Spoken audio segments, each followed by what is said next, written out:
سلام دوستان، میخوام ملخ این هواپیما رو انیمیتش کنیم و بچرخونیمش به این شکل. ببینید به این شکل میخوایم بچرخونیمش.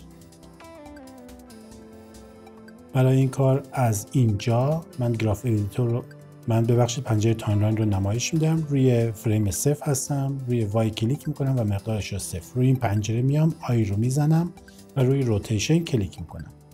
30 فریم میام جلوتر، دوباره به وای میرم و مقدار 360 بهش میدم، میام روی این پنجره و آی و دوباره روتیشن. حالا شروع میکنه به ملخ به حرکت کردن. میبینید اگر میخواید سرعتش بیشتر بشه روی این کی فریم کلیک کنید و اون رو بیارید نزدیک قبلی. ببینید که سرعتش خیلی بیشتر شد. حالا میخوایم کاری کنیم که خودش پیوسته شروع کنه به چرخیدن. از اینجا میرم روی گراف ادیتور.